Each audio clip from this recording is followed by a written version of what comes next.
대표님 안녕하세요. 안녕하십니까. 네.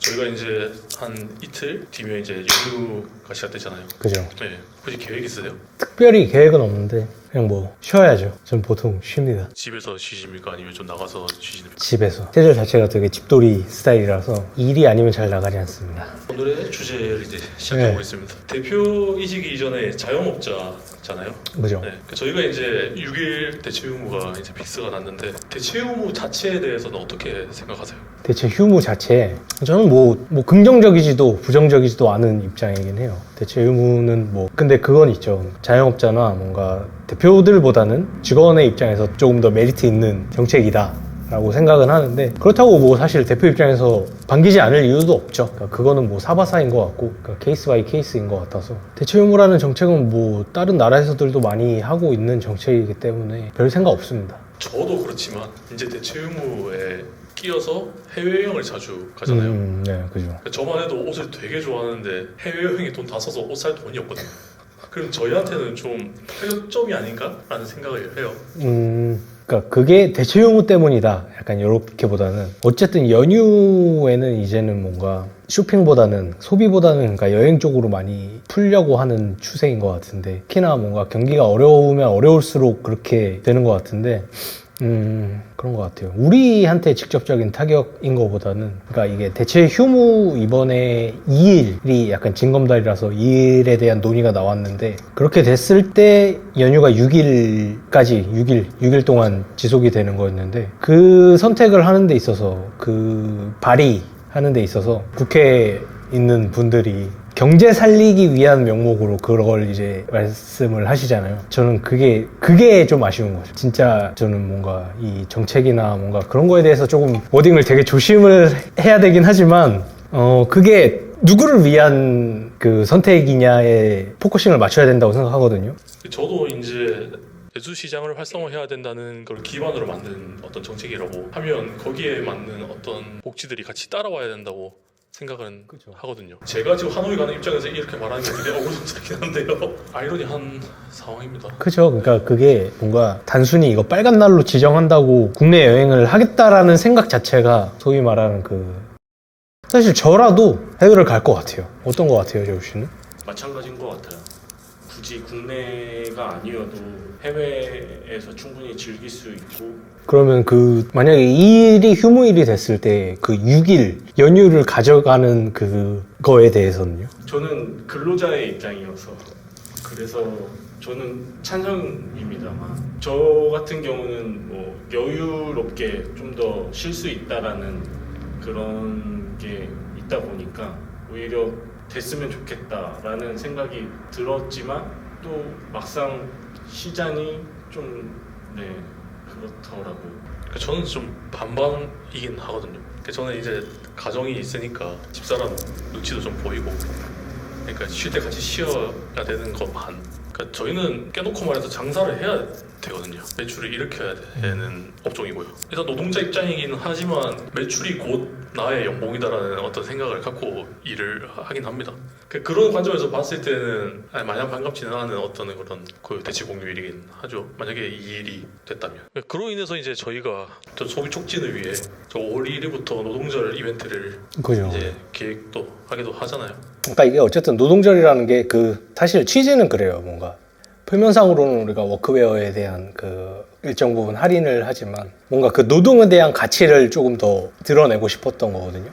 사실 어느 정도 일을 해봐서 알겠지만 옷 하나 만들어지는 거에 정말 많은 손이 필요하고, 그러니까 원부자재에서부터 우리가 컨텐츠로 이렇게 만들어내기까지, 실물이 나오고 컨텐츠로 만들어내기까지 정말 많은 단계들이 있고 정말 많은 노고들이 들어가는데, 그거를 조금 보여주고 싶었어요.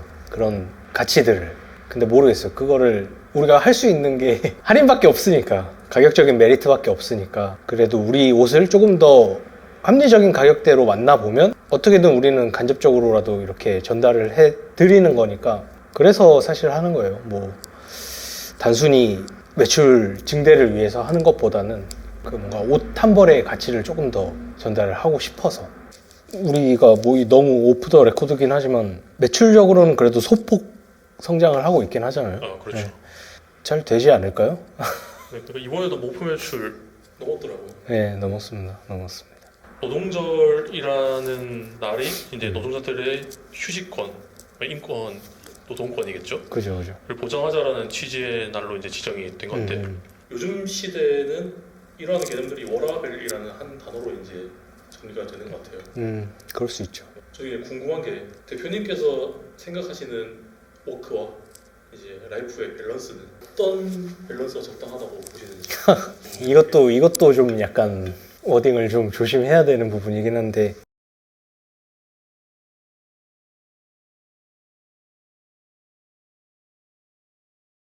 최근에 본 영상 중에 그 뉴스 채널에서 안성재 셰프가 뉴스인지 그게 어쨌든 그 손석희 아나운서 맞나요? 그분이 인터뷰를 하는 걸 들었는데 그분들도 이제 조심스럽게 얘기를 하긴 하더라고요. 근데 그러니까 저는 그렇게 생각해요. 뭔가 당연히 대표로서 혹은 사장으로서의 마인드와 가치관과 직원으로서의 가치관은 다를 수밖에 없다고 생각을 하고 그걸 이제 배제하고 얘기를 하자면 그 안성재 셰프님이 그렇게 얘기했잖아요. 지금 워라밸을 챙기면 나중에 워라밸을 가져가지 못한다. 근데 저는 그것조차도 본인 선택이라고 생각해요. 그런 인생이나 인생관을 가지고 그러니까 나는 무조건 정시 퇴근해야 돼. 그리고 1인분만 할 거야 라는 인생관을 가지고 사는 것도 저는 전혀 나쁘지 않다고 생각하고 이제 거기에서 가장 중요한 건 메타인지와 자기 객관화라고 생각을 해요. 예를 들어 뭐 내가 1인분을 하는 사람인데 기업 입장에서는 뭐 1.2인분을 하는 사람이 갑자기 나타났어요. 근데 나랑 같은 연봉을 받고 있어. 근데 이거에 대한 책임도 본인이 져야 된다 생각해요. 거기서에 따르는 뭔가 어떤 결과값이겠죠. 그러니까 저는 그것만 되면은 사실 전혀 문제가 없다고 생각을 하는데 보통 이게 잘 안 되더라고요. 이 사회에 뭔가 불만이라 그래야 되나? 그런 것들을 좀 만들어낸 게 아닌가. 그게 참 우리나라가 좀 웃기다고 하면 좀 공격적으로 들릴 수도 있으니까 조금 뭔가 아이러니한 게 해외, 그러니까 미국은 되게 그게 자유롭잖아요, 해고가. 근데 대신 그만큼 이동도 자유롭고 퇴직이나 뭐 이직이나 이런 것도 되게 자유롭고 모르겠어요. 한국은 이직은 자유로운데 해고는 또 자유롭지 않으니까 그건 어떻게 보면 일본이랑 되게 비슷한 경우죠. 근데 뭐든지 그냥 그 선택에 대한 책임만 지면은 저는 아무 문제가 없다고 생각해요. 이 연장선에서 얘기를 하자면 이건 되게 꼰대처럼 들릴 수도 있는데 저는 제 윗세대들이 그리고 우리 아버지, 어머니 세대들이 되게 헌신적인 노동을 많이 했다고 생각해요. 이 경제 측면에서. 근데 저는 그렇게 뭔가 어떻게 보면 치열하고 공격적으로 일을 하셨기 때문에 대한민국이 성장을 할 수 있었다고 생각을 하거든요. 근데 그거를 이제 우리 세대들은 하고 싶지 않는 사람들이 많은 거잖아요. 그래, 그러면 오케이다. 대신 국가 경제 어렵다, 뭐 그런 거 성장 못한다, 이런 거에 대한 불평을 가지면 조금 어불성설이 아닌가라는 생각이에요. 제 생각은. 그러니까 직원 입장에서지만 너무 공감하는 말이거든요. 근데 저는 이거는 그런 것 같아요. 뭔가 사장도 똑같은 마음이라고 생각하거든요. 솔직히 일 많이 하고 싶은 사장이 어디 있겠어요? 없겠죠. 네. 일 당연히 조금 하고 싶고, 근데 그 회사의 뭔가 여건이나 이런 거 안에서 할 수밖에 없는 게 경영이고 운영이라고 생각을 하는데, 그게 좀 저도 사실 뭐 정시 퇴근해서 이거 성장할 수 있으면 누구나 다 그렇게 하겠죠. 근데 그게 사실 현실적으로 너무 안 되니까 그걸 알아주고 뭔가 이해하는 팀원들이랑 같이 가려고 하는 것 같아요. 어쩔 수 없이. 그러니까 그거에 대한 인지가 어느 정도 돼 있는지. 그러면 앞에서 얘기했던 직원 입장 이런 거 다 빼고 이러한 어떤 성장의 그 관점에서 본다면 저도 확실히 이제 요즘 워라밸을 챙기는 어떤 개념 자체가 과연 워크를 챙기는 관점인가라는 생각이 들거든요. 저는 되게 라이프에 치중돼 있다고 봐요. 이러한 그 생각들이 그게 이제 본인 방금 말씀하신 객관화가 안 돼 있다는 건데 그런 사람이 만약에 다수라면 집단에 그럼 분명히 성장에 목말라 있는 워크 밸런스가 더 높은 사람들이 당연히 피해를 볼 수밖에 없는 상황이고 그럼 거기서 갈등이 시작된다는 그 갈등은 크게 봐서는 이 기업의 성장을 막는 맞죠. 행태라고 생각을 해요. 제가 어디 책에서 읽었는데 사람은 딱 3가지 유형으로 나눌 수 있다. 기버, 주는 사람들, 매처, 주는 만큼 받는 사람들, 그리고 테이커. 이렇게 3가지. 최상의 집단은 모든 사람들이 다 기버, 서로 그냥 주려고 하고 서로 손해보려고 하고 서로 뭔가 더 하려고 하는 거. 근데 이제 그 집단 안에 한 명이라도 매처가 기브앤테이크라는 사람이 나오면 그 집단이 다 흐려지는 거예요.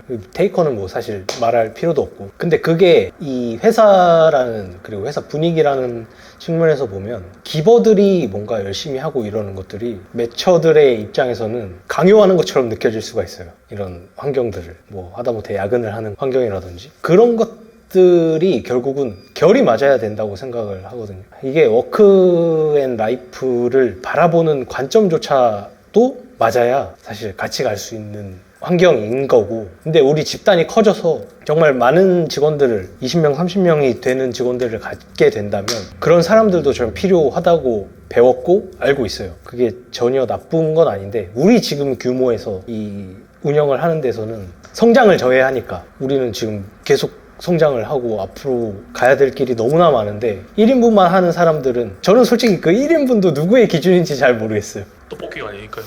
그러니까요. 이 뭐 정량화할 수도 없는 건데 그런 게 좀 중요한 것 같아요. 그 워크앤라이프를 바라보는 관점. 그래서 어쨌든 저는 제가 줄 수 있는 그 라이프를 좀 보장을 하려고 정말 많은 노력을 하고 있고, 반대로 직원은 뭔가 그 이 워크에 좀 하는 동안은 최선을 다해주면 서로 기버가 되는 입장인 거죠. 그러니까 그게 물질적인 보상으로 이루어지는 것은 추후에 결과값이 나왔을 때 하는 얘기고, 일단은 저는 그게 가장 좀 우선이지 않을까 생각이 듭니다. 사장도 그렇고 뭔가 직원도 그렇고 서로 가져가려고 하면 전쟁터예요, 거기는. 저도 근데 입사한 지 뭐 몇 달이 되진 않았지만 대표님이 그런 거에 있어서 되게 노력하시는 것 같아요. 이게 일단은 뭐 월요일 금요일은 빨리 퇴근하고 우리 그쵸. 이제 화수목은 집중을 하자. 대표님 기전에는 이제 선택과 집중을 하자라는 게 깔려 계신 거거든요. 예, 대표님 확실히 이제 정말 반반이신 것 같긴 해요. 아까 말씀하셨듯이. 사실 초창기처럼 제가 일을 하면은 여기 남아있을 수 있는 직원이 없어요. 대표가 밤새서 집도 안 가고 다음날 출근해도 그 자리에 있는데. 너무 눈치 보이고요. 됩니다. 대표님도 그렇고 저희도 어려운 것 같아요. 그러니까 뭐가 됐든 저는 모든 건 본인 선택이다. 그 결과에 대한 책임은 본인이 지면 된다. 저희는 저희에 대한 평가, 연봉이겠죠? 그죠? 제가 책임을 져야 되는 거고요. 모르겠어요. 저는 사회가 되게 무서워요. 진짜 무서워요. 근데 어려운 것 같긴 해요. 아 진짜 저도 전 직장에서 거의 뭐 워라밸을 다 챙겼다고 볼 수가 있죠.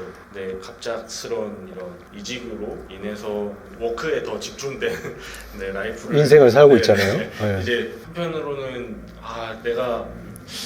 내가 왜 이런 길을 선택했나라는 생각도 아직까지는 드는데, 일단 대표님의 말씀도 듣고 이제 팀장님의 말씀도 듣고 하다 보니까 제가 많이 부족하지 않았나, 제 인생이 좀 자아 성찰로 이제 넘어가게 되는데, 많이 라이프에 집중된 삶을 살았구나 라는 생각이 좀 드네요. 아니 근데 그게 잘못된 게 네, 잘못된 게 아니에요.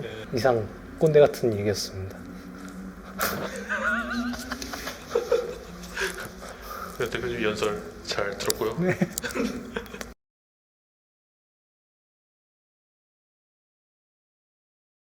근데 저는 딱 한 번 이거를 하면서, 그러니까 아웃셀버스를 하면서 딱 터닝 포인트였던 적이 한 번 있는데, 그랬어요. 딱 진짜 장사도 안 됐던 초창기였고, 그때는 뭐 아웃셀버스 아는 사람도 없었으니까 너무 힘든 거예요. 그러니까 일도 일대로 힘들고 멘탈적으로도 힘들고. 근데 왜 그때 당시에 책을 읽었는지 영상을 봤는지 뭐 때문인지는 모르겠는데 갑자기 뭔가 팍 한번 변했던 게, 지금 내가 살아온, 그리고 지금 내가 이 힘든 상황은 그 전에 내가 살아왔던 값의 결과값이다라는 그거를 딱 박아버렸어요. 그럼 어떡할 건데? 그럼 너 5년 뒤에도 똑같은 이 상황에 있을 거야? 라는 생각을 하니까 너무 무섭더라고요. 그때부터 미친 듯이 일을 하면서 공부를 했던 것 같아요. 할 수 있는 게 공부밖에 없어서 막 옷에 대한 공부라든지 뭐 그랬던 것 같아요. 지금 내가 힘든 결과값은 어쨌든 내 선택이고, 내 선택들이 모여서 지금의 내가 됐는데, 이게 이대로 계속 살 건지에 대한 그 지속성에 대한 선택도 지금 하면 되는 거거든요. 근데 더 나아질 거면 적어도 지금이랑 다른 뭔가 인풋이 들어가야 된다. 그러니까 사장이나 대표들은 워크라이프라는 단어를 사실 쓰면 안 되는 게 맞는 거고, 일이 그냥 인생이 돼야 돼요. 근데 사실 대기업 임원분들도 일반 자영업자 못지않은 삶을 살아요, 진짜로. 근데 역설적으로 얘기하자면 그렇게 사니까 대기업 임원 할 수 있는 거라고 생각해요. 적어도 지금 뭔가 내가 사회에서 인정받는 거에 대한 결핍이나 그런 갈증이 있다면, 그리고 뭐 더 잘 되고 싶은 야망이 있다면 충분히 감내해야 되는 부분이 아닌가.